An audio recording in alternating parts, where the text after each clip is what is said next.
Kamusta na mga kapatid? So ngayon po ay re-repair natin ang Samsung J2.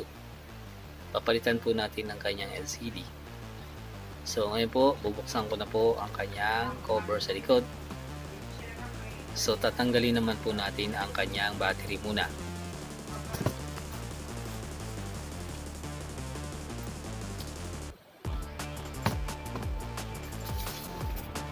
So ito po ang kanyang LCD. Kunin po natin at itong papalit nating LCD. Ito po bagong order ko lang po, galing po ito sa Shopee. So ito po siya, papalitan ko na po bago. So bagong po siya, no. Kita niyo naman, makintab-kintab. Ito po yung luma. So ayan po, tatabi muna po natin siya para hindi siya masira. So ito po yung LCD luma. Tanggalin ko na po. Gagamitan muna natin siya ng hot air. So gagamitin po natin hot air para lumambot po ang glue niya. Kasi po pag binatak natin o pinarsa natin tanggalin yung LCD, maaring masira naman na tatanggalin naman at papalitan yung LCD. Pero ang problema naman po is baka masira ang casing. Kaya kailangan po natin talagang gamitan ng hot air.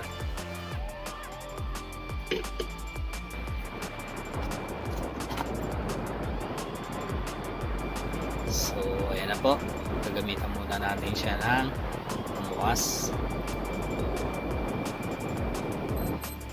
So ayan po ang unang layer niya. So ito, alam ko po parang ito po yung digital niya. Okay po, digitizer po. Diyan yung mga touch, parang touch screen, lahat ng touch nyo diyan po diyan po na-connect. So ayun po ang LCD na sa likod po,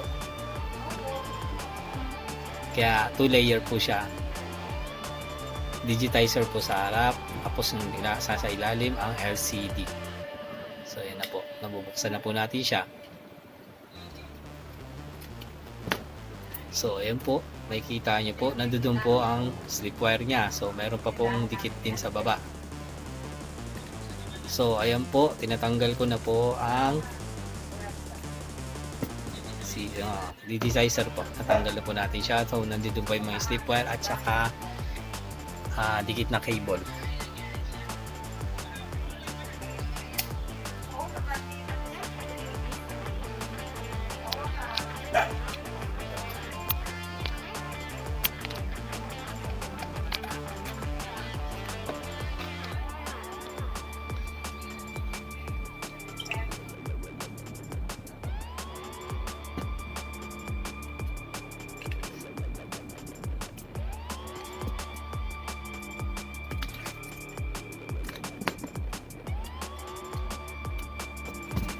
So ayan po kapatid, ngayon natanggal na po natin LCD tsaka digitizer.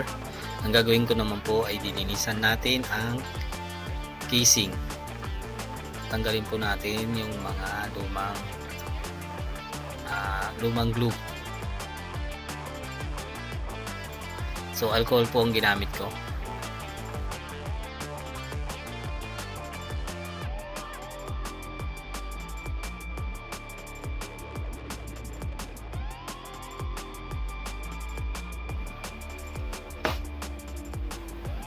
So ayan na po, kinakaskas po natin yung mga natira-tira at saka mga nakadikit na glue.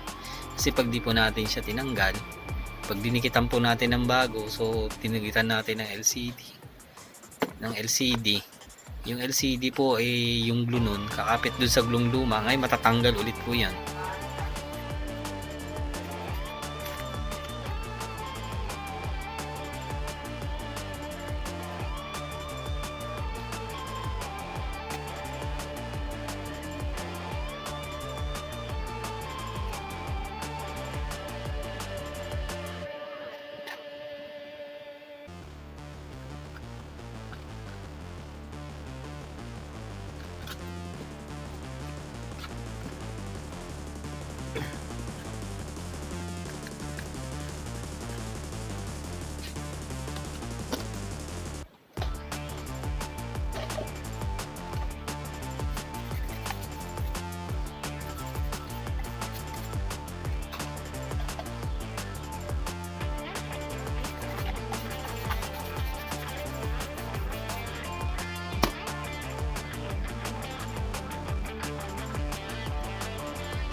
So ito na nga po, nilagay na natin ang bagong LCD.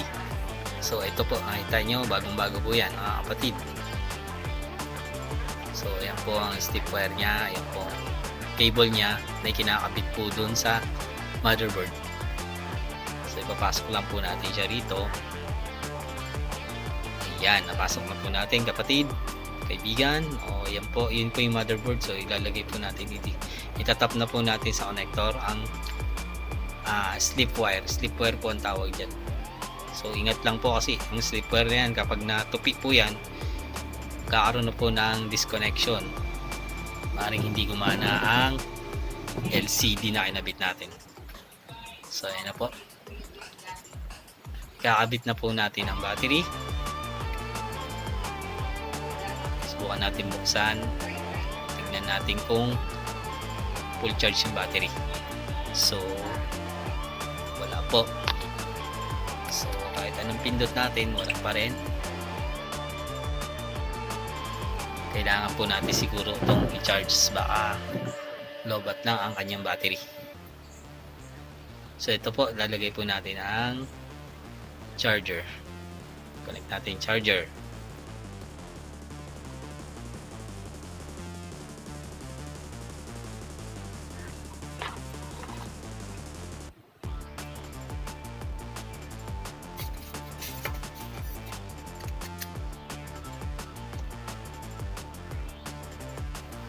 So ito po, tingnan po natin. So ayan po, nakita nyo po yung lightning, meron na pong lightning. So yung LCD may display na rin po siya, kaya lang may error po. So good na po siya. So ibig sabihin yung LCD good lang po, kaya lang lobat po siya. Kailangan po muna nating i-charge, tapos may error po tayo na kailangan ayusin. So hanggang dito na lang po. Marami pong salamat mga kapatid. Manood po kayo sa susunod. Subukan nyo na rin po mag-follow para makapanood po kayo ng mas maraming video. Mas marami kayong matutunan. Marami pong salamat kapatid, kaibigan.